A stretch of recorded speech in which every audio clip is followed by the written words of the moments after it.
Raid sa Pogo Hub sa Pampanga, pinaiimbestigahan na Senator Lapid. Pinaiimbestigahan ni Senator Lito Lapid sa Senado ang pagsalakay ng mga tauhan ng Presidential Anti-Crime Commission sa Pogo Hub sa Porac, Pampanga. Ayon kay Lapid, kailangang malaman ang katotohanan kung sino ang tunay na nasa likod ng operasyon ng nasabing Pogo. Umaapila rin ang senador sa mga mamamahayag na maging balanse at responsable sa kanilang ipinapahayag upang maiwasang madamay ang mga taong wala naman talagang kinalaman sa operasyon ng Pogo sa Pampanga. Kaugnay nito, pinuri at sinusuportahan ni Lapid ang pambihirang aksyon ng mga tauhan ng PAOK at iba pang law enforcement at intelligence agencies ng pamahalaan. Nakikisa ito sa hangarin ng taong bayan na dapat protektahan ang pambansang interes at pananagutin ang mga taong sangkot sa iligal na Pogo operation. Sa may-ari ng lupa na ginatagamit na kung saan pinatayo ang 10 hektarya na Pogo compound ay walang iba po, ladies and gentlemen, si Senator Lito Lapid. Kasama ang mayor ng Porac, Pampanga na si Jing Kapil. Jing Kapal ang mukha. So ngayon, dito natin matatagpuan na yung mga opisyal ng ating bayan ay walang tinatawag na delikadeza. Itago man lamang nila yung kanilang pangalan kasi nakakahiya. Kung hindi sila nahihihiya sa pangalan nila na masangkot o may dikit man lamang kahit hindi totoo sa mga kagawaing mga illegal, immoral at mga korupsyon o pag-abuso, ay dapat sana hindi na nila nilagay niyan kasi at least kung kumikita sila, huwag lamang nila idalhin sa malalang mukha ang Pilipinas at ang mga Pilipino. So, grabe ito, grabe. Sobrang grabe. At sa isang topic, hiwalay na topic, isisiwalat ko kung paano nabuo ang lupa na yan. Ha? Ang lupa na yan ay binuo, ang ibibigay ko lang muna sa iyo ngayon ay ang nagbumuo ng lupa na yan at namigay ng lupa kay Lito Lapid at saka kay Mayor Jing Kapil ay yung may-ari ng Grand Royal Palazzo Hotel. Okay? So siguro mga taga Pampanga, mga Kapampangan, kilala ito kung sino ang may-ari ng Grand Palace Palazzo, Royal Grand Palazzo Hotel. So ngayon, matindi talaga, sabi ni Shiro Kansake, matindi talaga si Leon Guerrero, nahulog na sa kabayo. So Rinconada Mix TV, alaikum assalam. So, Ronnie Ramos, bakit nga ang Pinoy binubuto pa yung si Lapid? Marisa Garcia, oh my God, dapat mga Pinoy binubuto. Sabi ni Marisa Garcia, oh my God, dapat huwag na ibutos, halip na yan. So, grabe talaga. Ito, depende naman na nagtataka naman ako sa buong Pilipino. Paulit-ulit na binubuto, ang daming mga anomalya kinasasangkutan ni Lito Lapid.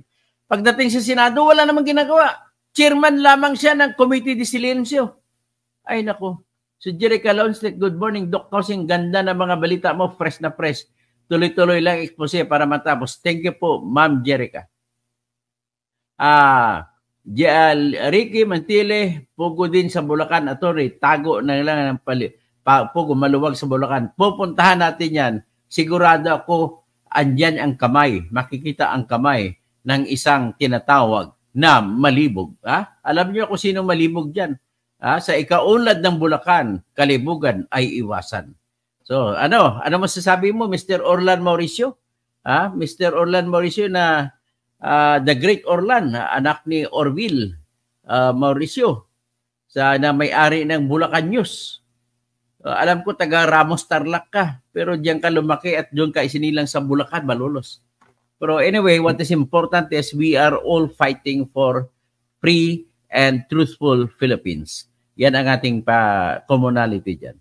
So, Ronnie Ramos, sino pa yun sa Bulacan? Malalaman natin yan. Si Faye Perla, sila po, katoto, my future senator, una naisip po talaga si Lapid sa kontrobersya na yan. Sabi niya, wow, Kotaro TV, kailangan na Pudok, diretso na ito sa Inidoro. Yan nga, no? Alex Olin, magandang hapon. Aris Macabulos, Maya Pagat Panapon, mga kabalin ko diyan sa lalo sa Purak, sa Bamban. Mga kabalin ko, magbantay-bantay kayo sa boto niyo sa 2025. Okay, Jose Nelson Morales, Ban Pugo for Life. Ricky Mantelli, Attorney Engineer 2000, Senator ng Masa Pilipino, Bulacan, may pugo rin. Sabi niya, Alan Tubo Pagaura, at good afternoon, Attorney Engineer Katuto for Senator, Eric Cast, Lito Lapid, Dakwaring Boy. Yung kasagsagan ng lahar, kware, ay siya kumikita dyan. Ronnie Ramos, Emily Susan Romero, watching from Nabutas, Nilon Taran, wala na nga nagawa yung Lito Lapid na yan sa Senado, sakit pa ng ulo.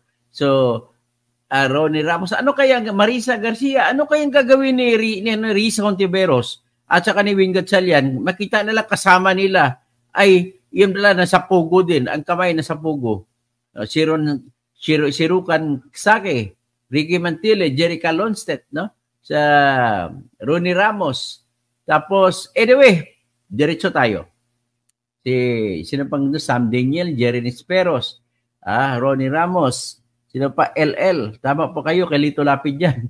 Sam Daniel, Marisa Garcia, Lito Lapid, Chairman ng Committee de Silencio, Eric Magtas, Robert Santos, Norman Istayan, Coraro TV, Filipina Escala, Faye Perlas. So, Dama Paira Lucas sa Zamboanga City, magandang hapon po. Okay, ito ang pag-usapan natin. Ang 10 hektarya na lupa kung saan nakatayo ang Pugo ay pag-arian sa pangalan sa papel ng Victoria Tourism.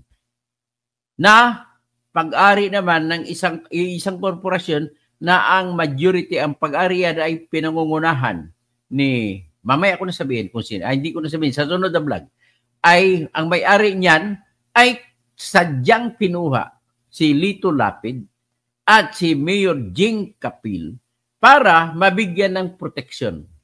Kasi isisiwalat ko later on, ang lupang iyan ay inagaw mula sa dugo ng mga magsasaka. Kasama rin dyan sa isisiwalat ko later on kung paano nakipagkutsaba yung Department of Agrarian Reform na pinangungunahan ng mga legal officers ni Conrado Estrella III. So, yan, makikita niyo kung paano lahat yan. At dyan, isisiwalat ko sa sunod na marami na ang pinatay dyan. Sa loob ng Pugo Hub na yan na mayroong tinatawag na Park Hotel. Sa Park Hotel, labas-masok dyan si Lito Lapid. Labas-masok din dyan yung mayor ng Purak na si Jing Capil. Labas-masok din dyan ang ibang opisyal ng Pampanga.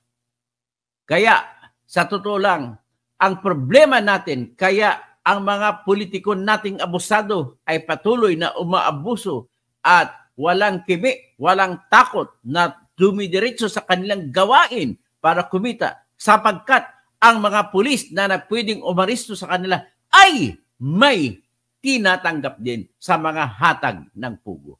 Kasama na dyan si Central Luzon Director Jose Hidalgo, kaya dapat tanggalin na yan mula sa Central Luzon na PNP.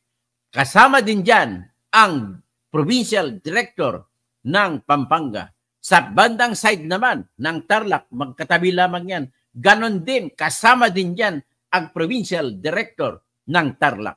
Kasama din pati, sa totoo lang, sa sunod lang, sasabihin ko, pati si Gobernadora ng Tarlac, sasabihin ko, isisiwalat ko ang kanyang dikit dyan sa kay Bamban Mayor Alice Go.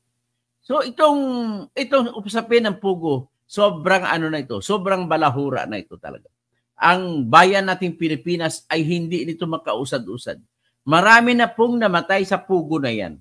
Sa susunod ko na isisiwalat kung sino-sino ang mga namatay. Para dito mo na importante lamang malaman ng publiko na ang lupa na tinatayuan ngayon ng Pugo Hub, 10 hektarya, ay inagaw yan. Inagaw sa mga magsasaka. At para mabigyan ng proteksyon ang nangagaw, na may-ari ng Grand Royal Palazzo nasa Angeles City ay kailangan niya ng proteksyon, kaya binigyan ng lupa si Lito Lapid. Binigyan ng lupa si Jing Capil. Kaya yan po ang sitwasyon dyan. So ngayon, happy naman ito si Lito Lapid kasi meron siyang natatanggap. Happy din naman si Mayor. Happy din naman ang lahat ng pulis dyan. Lalo na yung mga hepe ng Purak dyan. Napakaliit na bayan, Purak at saka Bamban. Third-class municipality. Ang liit ng income. Bakit dyan namamayani ang mga pugo? Bakit dyan sila pumupunta? Ang ibig sabihin, kailangan nila malalayo sa mata ng mga taga-usig ng pamahalaan. Kasi pag malapit sila sa mata ng mga taga-usig, kagad-agad madidiscover sila. Ang sa Bamban na pugo na establishan na natin na may tunnel sa ilalim. Kaya kasing lalim ng tunnel ang totoong kwento dyan sa Bamban Pugo. At ganon din ang kwento dyan sa Lucky South 99 na nagpapatakbo ng Pugo dyan sa Purak, Pampanga. Kaya bayan ko, mag-isip-isip na kayo, umaapila ako sa mga kabalen ko.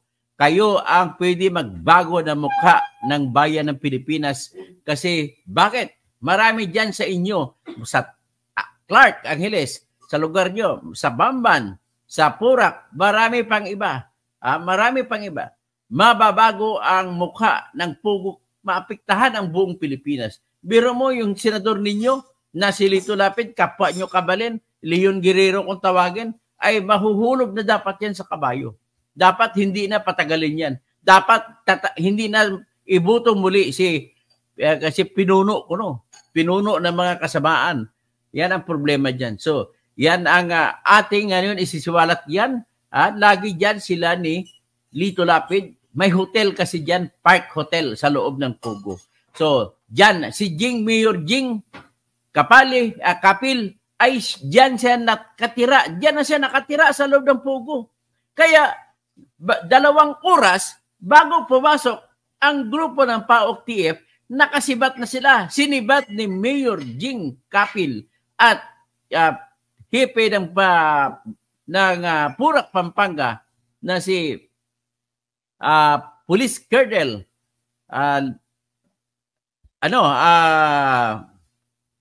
Palmer, babae, Domingo Guardiaya. Sinibat nila ang mga 90% ng mga tao ng Pugo dyan. So bago pa nakapasok, kasi ang problema ng PAOK TF, nung nandoon na sila sa loob ng hotel, ay tumawag pa itong Branch 14, Malolos Regional Trial Court, at sinabihan sila na binabawi ni Judge ang search warrant.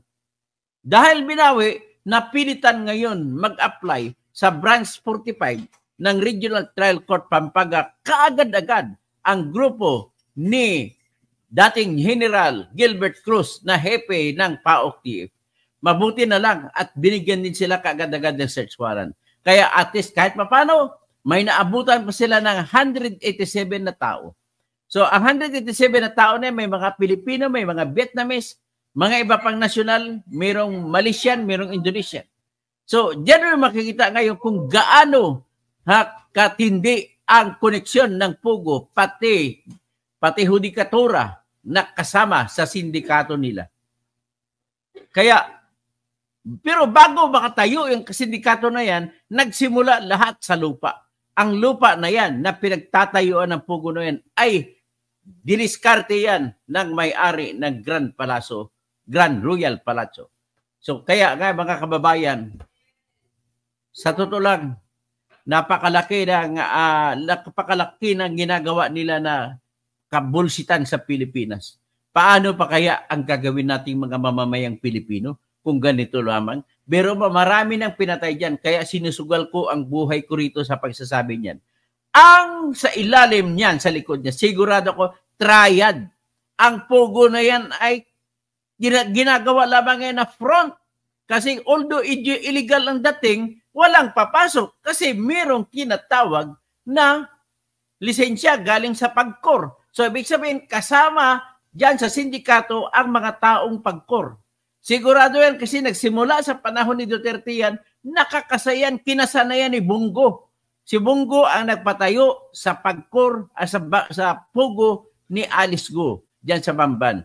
Kasama si Duterte diyan. Kasama si Paildon diyan na siya ang Customs Commissioner nang nabisto yung tinatawag na magnetic lifter na kung saan ay isang tonelada mahigit na shabu ang nawawala na nakakabit dapat sa magnetic lifter.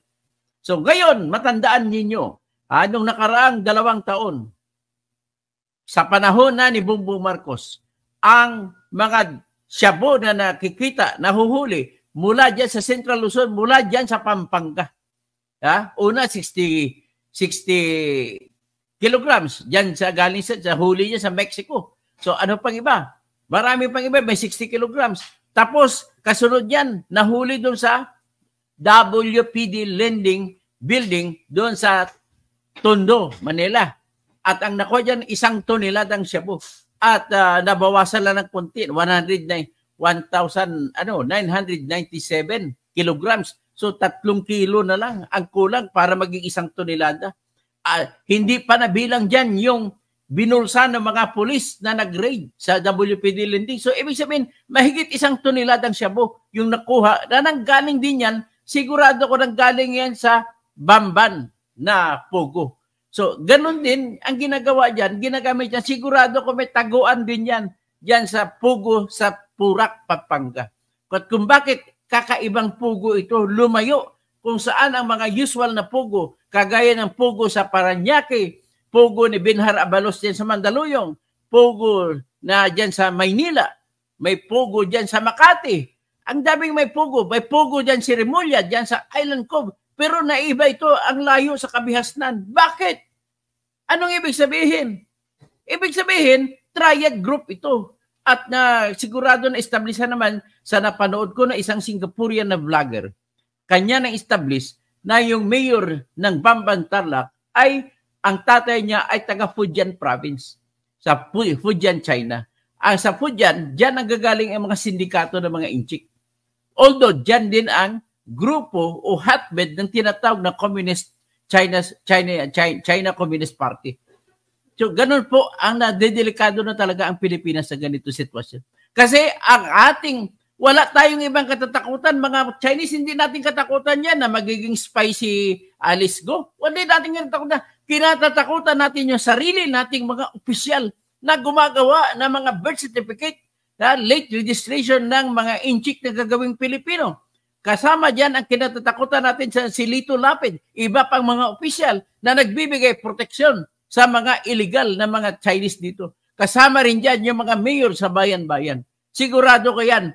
Kasama dyan mga pulis. Kasi kung hindi sila nagkukutsabahan, ay sigurado huhulihin sila ng pulis. Sigurado ako na imbestigahan sila ng pulis kung ang pulis ay hindi tali ang kamay ng mga politiko. Kaya, panahon na po na magkaroon ng batas na tanggalin sa kapangyarihan ng mayor at gobernador ang pagtatalaga ng police chief sa bawat bayan at bawat lalawigan. At kasabay niyan, para na naman mawala at mamayani ang lahing Pilipino, kailangan natin, kung hindi gagawin ni Bongbong Marcos at hindi niya talaga gagawin, ibuboykot na lang natin ang lahat ng produkto ng China. At yan lamang ang aking magagawa. Kahit hindi ka opisyal, kahit hindi ka buboto, basta wag ka lang bumili ng mga Chinese na produkto. Ganon ang ating gagawin. Sabi ni Teresita Angsi, maawa naman kayo, mga tao rin yan. Oy, Teresita Angsi, hindi kami nangingimi na sasabihin sa'yo, hindi po kami nagdi-discriminate. Ang aming kinagalit, huwag lang nila agawin ang dagat ng Pilipinas. Ay, wala na, magkaibigan na tayo. Ganun lang kasimple. Kaya huwag kayong bumili ng mga produkto ng mga China. Galing China. Yan, mga produkto galing China, yung 168 moleto. Isara nyo na yan. Kasi puro China mga produkto dyan. Ay, nako. Ito, Lito Lapid. Lito Lapid. Magpaliwanag ka. Alam ko, ang Purak ay dyan ka sinilang. Dyan ka, dyan din naging mayor ang anak mo na si Mark Lapid. At alam ko, tagarian ka. At alam ko, na yung mga lahar na pumatay ng napakarami, daan-daang mga Kapampangan, ay pinagkikitaan mo pa. At mga kwari-kwari ng lahar, sa yung bulsa pumupunta lahat. Kukunti lang ang pumupunta sa lalawigan ng Pampanga. Kaya ito ngayon, makikita nyo ngayon, sana tapusin na natin itong Lito Lapid. Ha? Tatataka naman ako sa Pilipino na niluloko lamang kayo. Isang tao na hindi marunong magsalita na naluloko pa tayo.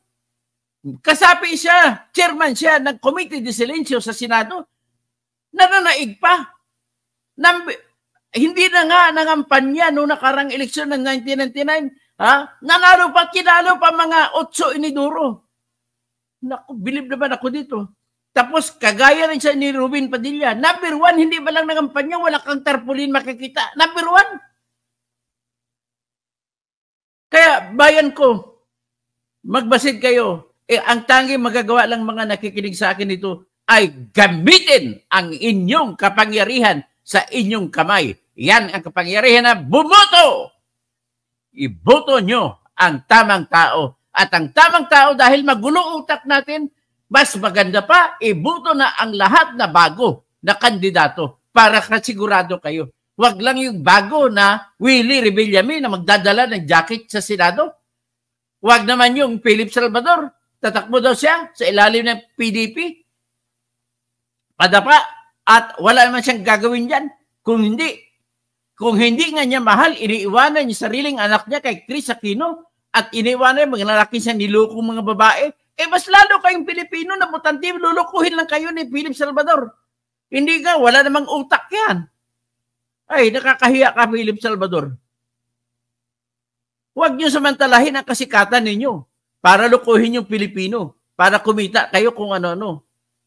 Gayahin niyo si Dolphy. Kung si Dolphy tumakbo, sinabi niya, inalok siya na tatakbo pagka-senador. Sabi niya, hindi, ayaw ko lulukuhin ang Pilipino kasi hindi ko alam ang trabahong senador. Dapat giyon ang inyong pinaka-the greatest hero of Philippine movie na si Dolphy the King. Kahit marami siyang babae, at least wala siyang pinakasalan, una. Number 2, hindi siya tumakbo na kahit anumang pwesto para manloko sa Pilipino. Kaya ang mga artista dyan, tumakbo ng loko sa Pilipino, kasama dyan, pasensya ka na, kaibigang Bong Revilla. Tumatakbo ka, kulang naman ang iyong kaalaman. Si Jinggoy Estrada, tumatakbo ka, ano naman ang pinagsasabi nyo? Kaya marami for the past 20 years, na mula nung nag-practice ako pagka-abogado, ang hihina, daming diferensya ng mga batas natin na ginawa ninyo. Sapagkat ay hindi kayo mga abogado, hindi kayo marunong gumawa ng batas, kaya laging may butas ang batas na ginagawa ninyo. Ano naman ba kaya ang magandang batas ang gagawin ng isang chairman ng Committee de Silencio? Sige nga. Anong gagawin na magandang batas ng isang tao nagsasabi, hindi nga maalam ko anong gagawin, kundi magsasalita lang, I move, I move, I move. Ano yung I move? Ito po ang nangyari. Kung malaman ninyo, nagreklamo ang mga pulis na naglusob o nag-raid sa Pogo, dalawa ang dahilan.